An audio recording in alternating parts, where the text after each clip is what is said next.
নমস্কাৰ মৰমৰ ছাত্ৰ ছাত্ৰীসকল, ৰাইমনা ক্লাছেছ ইউটিউব চেনেলটোলৈ তোমালোকক স্বাগতম জনাইছোঁ। আজি তোমালোকৰ বাবে লৈ আহিছোঁ ক্লাছ 9ৰ অসমীয়া পাঠ্যপুথিত থকা 9 নম্বৰ পাঠ ভাৰতৰ বৈচিত্ৰ্যৰ মাজত ঐক্য। এই পাঠটি লিখিছিলে ডক্টৰ হেমন্ত কুমাৰ শৰ্মা দেৱে। এই পাঠটিৰ অন্তৰ্গত অনুশীলনীত থকা অনুশীলনী বা প্ৰশ্নাৱলীত থকা গোটেইখিনি প্ৰশ্নৰ উত্তৰ আমি খুব ভালকৈ আলোচনা কৰিছোঁ আৰু প্ৰশ্নৰ উত্তৰবোৰ অতি চুটিকৈ আৰু সহজতে বুজি পোৱাকৈ লিখি দিয়া হৈছে।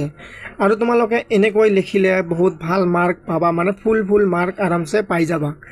চ' ষ্টুডেণ্টছ, তোমালোকে ভিডিঅ'টো স্কিপ নকৰাকৈ প্ৰথমৰ পৰা লাষ্টলৈকে চাই থাকা। তোমালোকৰ প্ৰশ্নাৱলীৰ প্ৰথমতে আছে ভাৱ বিষয়কৰ, 1 নম্বৰত আছে অতি চমু উত্তৰ দিয়া। ক নম্বৰ প্ৰশ্ন কি আছে? প্ৰাগৈতিহাসিক যুগত যিসকল ভাৰতীয় লোক পৰ্বতৰ গুহা বা গছৰ ধন্দত বাস কৰিছিল তেওঁলোকক কি বোলা হৈছিল? ইয়াৰ উত্তৰ হ'ব, প্ৰাগৈতিহাসিক যুগত যিসকল ভাৰতীয় লোক পৰ্বতৰ গুহা বা গছৰ ধন্দত বাস কৰিছিল তেওঁলোকক আদিম অধিবাসী বোলা হৈছিল। কি বোলা হৈছিল? আদিম অধিবাসী বুলি বোলা হৈছিল। মনত ৰাখিবা, ইম্পৰ্টেণ্ট হয়। খ নম্বৰ প্ৰশ্ন, বুদ্ধদেৱৰ আচল নাম কি? উত্তৰ হ'ব, বুদ্ধদেৱৰ আচল নাম সিদ্ধাৰ্থ, গৌতম আৰু শাক্য সিংহ। এইকেইটা হ'ল কি বুদ্ধদেৱৰ আচল নাম। তাৰপিছত গ নম্বৰ প্ৰশ্ন হ'ল তোমালোকৰ ভাৰত আৰু অষ্টাদশ পুৰাণ প্ৰণেতা কোন? কি কৈছে? মহাভাৰত আৰু অষ্টাদশ পুৰাণ প্ৰণেতা কোন? ইয়াৰ উত্তৰ হ'ব, ভাৰত আৰু অষ্টাদশ পুৰাণ প্ৰণেতা হ'ল ব্যাসদেৱ। ঘ নম্বৰ প্ৰশ্ন, কুষাণ বংশৰ শ্ৰেষ্ঠ ৰজাজনৰ নাম কি? উত্তৰ হ'ব, কুষাণ বংশৰ শ্ৰেষ্ঠ ৰজাজনৰ নাম কনিষ্ক। ঙ নম্বৰ প্ৰশ্ন, জৈন ধৰ্মৰ প্ৰৱৰ্তক কোন? ইম্পৰ্টেণ্ট হয়। জৈন ধৰ্মৰ প্ৰৱৰ্তক হ'ল মহাবীৰ জৈন। 2 নম্বৰ প্ৰশ্ন, কি বিষয়ত ভাৰতৰ বিচিত্ৰতা লক্ষ্য কৰিব পাৰি পাঠৰ সহায়ত লিখা? উত্তৰ হ'ব, ভৌগোলিক অৱস্থান আৰু বিভিন্ন সময়ত ভাৰতলৈ অহা বিভিন্ন মানৱ জাতিৰ ধৰ্ম, ভাষা, আচাৰ ব্যৱহাৰ, কলা সংস্কৃতি আদি বিষয়ত ভাৰতৰ বিচিত্ৰতা লক্ষ্য কৰিব পাৰি। 3 নম্বৰ প্ৰশ্ন হৈছে তোমালোকৰ ভাৰতবৰ্ষৰ ভৌগোলিক অৱস্থান কি কাৰণত মানে বৈচিত্ৰ্যপূৰ্ণ বুলি কোৱা হৈছে? লিখা।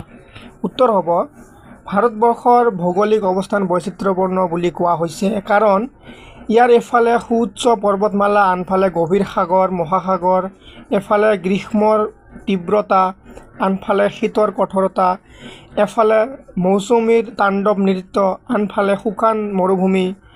কোনো এটা অঞ্চলৰ লগত আন এটা অঞ্চলৰ ভৌগোলিক অৱস্থানৰ সাদৃশ্য কি নাই?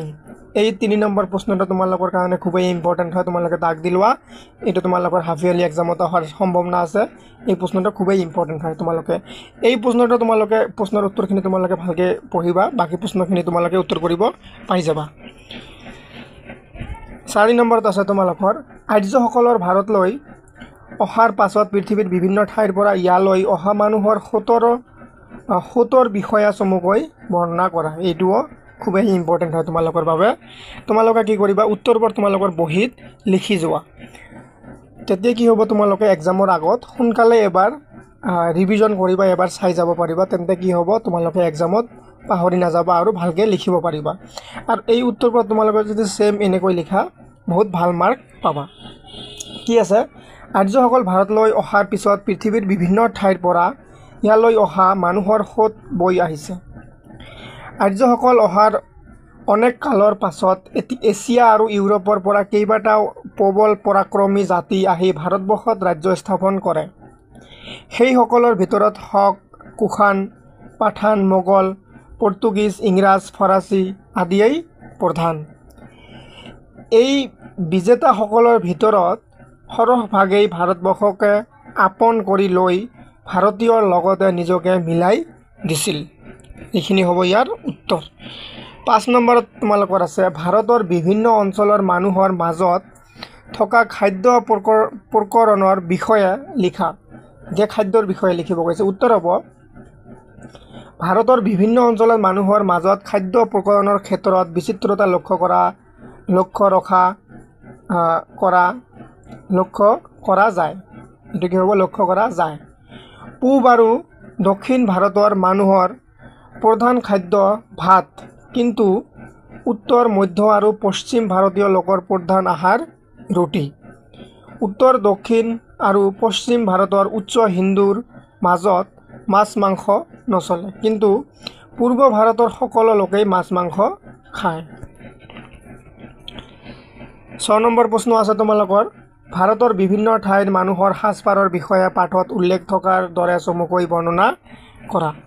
উত্তৰ হ'ব, ভাৰতৰ বিভিন্ন ঠাইৰ মানুহৰ সাজপাৰৰ বিষয়ে তলত উল্লেখ কৰা হ'ল। পূব ভাৰতৰ মতা মানুহে পন্ধ মাৰি চুৰিয়া পিন্ধে, কিন্তু দক্ষিণ ভাৰতীয় লোকে পন্ধ মাৰি নামাৰি লুঙিৰ দৰে চুৰিয়া পিন্ধে। উত্তৰ ভাৰতত পায়জামাৰ আদৰ বেছি। অৱশ্যে বৰ্তমান শিক্ষিত সমাজত লং পেণ্টৰ প্ৰচলনেই অধিক। ভাৰতীয় তিৰোতাৰ প্ৰধান সাজ শাৰী, যদিও অসমীয়া তিৰোতাই মেখেলা চাদৰ আৰু উত্তৰ ভাৰতৰ তিৰোতাসকলে সাধাৰণতে চুৰিদাৰ পায়জামা পৰিধান কৰে। 7 নম্বৰ প্ৰশ্ন, আৰ্যসকলৰ পাছত ভাৰতবৰ্ষলৈ অহা দুটা বিদেশী জাতিৰ পৰিচয় দিয়া। উত্তৰ হ'ব, আৰ্যসকলৰ পাছত ভাৰতবৰ্ষলৈ অহা দুটা বিদেশী জাতিৰ পৰিচয় তলত দিয়া হ'ল। ক নম্বৰটো হ'ব ইংৰাজ। আৰ্যসকলৰ পিছত ভাৰতবৰ্ষলৈ অহা বিদেশী জাতিৰ ভিতৰত ইংৰাজসকল অন্যতম। প্ৰথমতে তেওঁলোকে ব্যৱসায় বাণিজ্যৰ উদ্দেশ্যে ভাৰতলৈ আহিছিল, যদিও পিছলৈ তেওঁলোকে ভাৰতৰ শাসনভাৰ কাঢ়ি লৈছিল। ইংৰাজৰ ভাৰতলৈ আগমনৰ ফলস্বৰূপে আমাৰ দেশলৈ পশ্চিমীয়া সভ্যতা সংস্কৃতিৰ আগমন ঘটিছিল। আৰু দ্বিতীয়টো হ'ব মোগল। আৰ্যসকলে ভাৰতত বসতি বিস্তাৰ কৰাৰ পিছত ভাৰতলৈ অহা বিদেশী জাতিবোৰৰ ভিতৰত মোগলসকলো অন্যতম। 1206 চনৰ পৰা 1857 চনৰ চিপাহী বিদ্ৰোহলৈকে ভাৰতত মোগলসকলে ৰাজত্ব কৰিছিল। ভাৰতৰ খাদ্য সম্ভাৰ, স্থাপত্য, ভাস্কৰ্যত এওঁলোকৰ প্ৰভাৱ পৰিছিল। ভাৰতৰ বিভিন্ন আঞ্চলিক ভাষাৰ শব্দমালাৰ মুছলমানসকলৰ বিভিন্ন শব্দ অন্তৰ্ভুক্ত আছে। 8 নম্বৰ প্ৰশ্ন, যিবোৰে বিভিন্ন দিশত ভাৰতৰ বৈচিত্ৰ্য আনিছে, সেইবোৰে আকৌ স্থান বিশেষে ঐক্যৰ সেতু নিৰ্মাণ কৰি দিছে। এই কথাষাৰৰ মাজেদি কি বুজাবলৈ চেষ্টা কৰা হৈছে চমুকৈ লিখা। এই যে তোমালোকৰ ইনভাৰ্টেড কমা, ইয়াত দুটা চোৱা চিন আছে আৰু ইয়াত দুটা চিন আছে। এই শাৰীটো তোমালোকৰ পাঠৰ পৰা তুলি দিয়া হৈছে। এই কথাষাৰৰ মাজেদি কি বুজাবলৈ চেষ্টা কৰিছে তোমালোকে চমুকৈ ক'ব লাগে বা ব্যাখ্যা কৰিব লাগে। উত্তৰ হ'ব, ভাৰতবৰ্ষ এখন অতি পুৰণি সুসভ্য ঐতিহ্যপূৰ্ণ দেশ। যিবোৰ বিভিন্ন দিশত ভাৰতৰ বৈচিত্ৰ্য আনিছে, সেইবোৰেই আকৌ স্থান বিশেষে ঐক্যৰ সেতু নিৰ্মাণ কৰি দিছে। যেন ই বহুৰঙী সূতাৰে গঠা এখনি ফুলাম দলিচাহে। উদাহৰণস্বৰূপে অসমত থকা হিন্দু, মুছলমান, শিখ, খ্ৰীষ্টিয়ান আদি লোকসকলে ধৰ্মীয় দিশত বিভিন্ন আদৰ্শ পোষণ কৰে, কিন্তু তেওঁলোকৰ মাতৃভাষা অসমীয়াই তেওঁলোকক এক অসমীয়া জাতিৰূপে বান্ধি ৰাখিছে। আনহাতে অসমীয়া হিন্দু এজনৰ ভাষা আৰু আচাৰ নীতি, দক্ষিণ ভাৰতৰ হিন্দু এজনৰ ভাষা আৰু আচাৰ নীতিৰ মাজত বিভিন্নতা থাকিলেও ধৰ্মীয় বান্ধনে দুয়োজনক কি কৰিছে? এক কৰি ৰাখিছে। সেয়েহে আমি ক'ব পাৰোঁ যে ভাৰতবৰ্ষ বিভিন্ন জাতি, ধৰ্ম, ভাষা, সংস্কৃতিৰ এক মিলন ক্ষেত্ৰ। এতিয়া হ'ব তোমালোকৰ 9 নম্বৰ প্ৰশ্ন, কি আছে? ঐক্য স্থাপনৰ ক্ষেত্ৰত সুকুমাৰ কলা আৰু সংস্কৃতিৰ বৰঙণি ওলাই কৰিব নোৱাৰি। এই কথাষাৰৰ যুক্তিযুক্ততা চমুকৈ বিশ্লেষণ কৰা। উত্তৰ হ'ব, ঐক্য স্থাপনৰ ক্ষেত্ৰত সুকুমাৰ কলা আৰু সংস্কৃতিৰ বৰঙণিও ওলাই কৰিব নোৱাৰি। সংগীত, চিত্ৰকলা, স্থাপত্য, ভাস্কৰ্য আদিয়ে প্ৰাচীন কালৰে পৰা ভাৰতবাসীক একতাৰ এনাজৰীৰে বান্ধি ৰাখিছে। ভাৰতবৰ্ষত অনুষ্ঠিত কিছুমান উৎসৱ পাৰ্বণেও ভাৰতবাসীক ঐক্যবদ্ধভাৱে ৰখাত সহায় কৰিছে। 15 আগষ্ট গণতন্ত্ৰ দিৱস, হিন্দুৰ জন্মাষ্টমী, শিৱৰাত্ৰি, হোলী, দেৱালী আদি আৰু অন্যতম ধৰ্মীয় উৎসৱৰ কথা এই প্ৰসংগত উল্লেখ কৰিব পাৰি। এতিয়া আছে তোমালোকৰ 10 নম্বৰ প্ৰশ্ন, ভাৰতীয় সংস্কৃতিৰ এক সমন্বয়ৰ বস্তু তাৎপৰ্য ব্যাখ্যা কৰা উত্তৰ হ'ব বৈচিত্ৰতাৰে পৰিপূৰ্ণ ভাৰতবৰ্ষক যিটো উপাদানে আটাইতকৈ সমৃদ্ধ কৰি তুলিছে সেয়াই হৈছে ভাৰতীয় সংস্কৃতি যুগে যুগে স্বকীয় সংস্কৃতি লৈ বিভিন্ন জাতি উপজাতি ভাৰতলৈ আহিছিল কিন্তু কোনোৱে কেৱল নিজৰটোকে ধৰি ৰাখিব পৰা নাই ভাষা ধৰ্ম বা অঞ্চল বিশেষ পাৰ্থক্য থকা সত্ত্বেও ভাৰতীয় লোকৰ মাজৰ এটি সামূহিক মিল আছে সেয়া হ'ল সাংস্কৃতিক মিল এই মিলৰ কাৰণে এজন ভাৰতীয় মুছলমান বা খ্ৰীষ্টান মক্কাত বা জেৰুচালেমত এইটো জেৰুচালেম হ'ব জেৰুচালেমত থাকিলে তেওঁৰ প্ৰথম পৰিচয় হ'ব ভাৰতীয়হে কাৰণ তেওঁৰ গাত ভাৰতীয় সংস্কৃতিৰ চাপ বিদ্যমান পূৰ্বৰে পৰা ভাৰতবৰ্ষত চলি থকা বিৰাট সাংস্কৃতিক প্ৰবাহ তেওঁলোকৰ সংস্কৃতি মিলি গৈ সমন্বয় সাধন হৈছে সেয়ে ভাৰতীয় সংস্কৃতি এক সমন্বয়ৰ বস্তু বুলি কোৱা হৈছে এতিয়া তোমালোকৰ 11 নম্বৰত আছে চমু উত্তৰ লিখা মানে ছুটি কৰি উত্তৰ দিব লাগিব তোমালোকক ক নম্বৰ প্ৰশ্নটো হ'ল কোনবোৰ লোক মংগোলীয় গোষ্ঠীৰ কোনবোৰ লোক মংগোলীয় এইবোৰ কিন্তু খুবেই ইম্পৰ্টেণ্ট তোমালোকৰ অকল এক্সামত নহয় দৈনন্দিন জীৱনৰ কাৰণে যেতিয়া তোমালোকে কিবা কম্পিটিটিভ এক্সাম দিব যাবা তেতিয়াও কিন্তু তোমালোকৰ কি এইবোৰ বস্তু গোটেই জীৱন লাগিয়ে থাকিব আৰু আমি অসমৰ নাগৰিক হিচাপত অসমৰ এই জাতীয় জনগোষ্ঠীবিলাকৰ কথা আমি জানিব লাগে মানে এজন ষ্টুডেণ্ট হিচাপত এজন শিক্ষিত মানুহ হিচাপত ভৱিষ্যতে এইবোৰ বস্তু আমি জানিব লাগে কি আছে উত্তৰ নগা বড়ো মিচিং কাৰ্বি গাৰো এইটো গাৰো হ'ব ঠিক আছে গাৰো আদি মংগোলীয় গোষ্ঠীৰ মনত ৰাখিবা মংগোলীয় গোষ্ঠীৰ লোক এইবোৰ হয় ঠিক আছে তাৰপিছত খ নম্বৰত আছে সুকুমাৰ কলা কোনবিলাক এতিয়া সুকুমাৰ কলানো কোনবিলাক বিভিন্ন ধৰণৰ তোমালোকে কলা শুনিছে কিন্তু সুকুমাৰ কলানো কোনবিলাক কবিতা সংগীত চিত্ৰবিদ্যা স্থাপত্য আৰু ভাস্কৰ্য এই পাঁচবিধক সুকুমাৰ কলা বোলা হয় কি তোমালোকে মনত ৰাখিবা কবিতা সংগীত চিত্ৰবিদ্যা তাৰপিছত কি আছে স্থাপত্য আৰু ভাস্কৰ্য এই পাঁচবিধক সুকুমাৰ কলা বোলে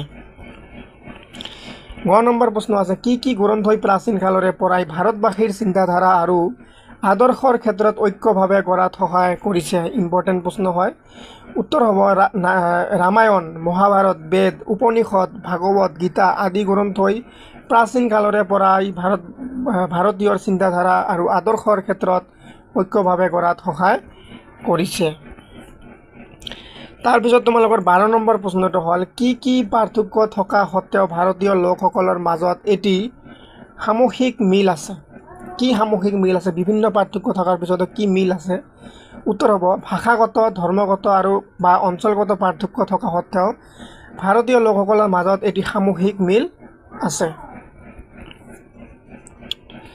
তাৰপিছত হ'ল তোমালোকৰ 13 নম্বৰ প্ৰশ্ন উত্তৰ ভাৰতৰ তিৰোতাসকলে সাধাৰণতে কেনে ধৰণৰ পোছাক পৰিধান কৰে তাৰ এটি বৰ্ণনা দিয়া উত্তৰ হ'ব উত্তৰ ভাৰতৰ তিৰোতাসকলে চুৰিদাৰ পায়জামা পৰিধান কৰে এতিয়া আছে তোমালোকৰ প্ৰশ্নাৱলীৰ চমু টোকা লিখা প্ৰথমতে কি দিছে চমু টোকা লিখাৰ ইয়াত চোৱা তোমালোকে প্ৰথমত দিছে সুকুমাৰ কলা ক নম্বৰত দিছে সুকুমাৰ কলা তোমালোকে কোনবোৰ হয় অলপ আগত তোমালোকে গম পালা ঠিক আছে এতিয়া সুকুমাৰ কলাৰ বিষয়ে তোমালোকে চমু টোকা লিখিব লাগিব কলা হৈছে মানুহৰ এক জন্মগত প্ৰক্ৰিয়া কলাই মানুহৰ মনৰ কঠোৰ প্ৰবৃত্তিবোৰ কোমলাৰ পৰে কলা 64 বিধ ইয়াৰে ভিতৰত কবিতা সংগীত চিত্ৰবিদ্যা স্থাপত্য আৰু ভাস্কৰ্য এই পাঁচবিধক সুকুমাৰ কলা বোলে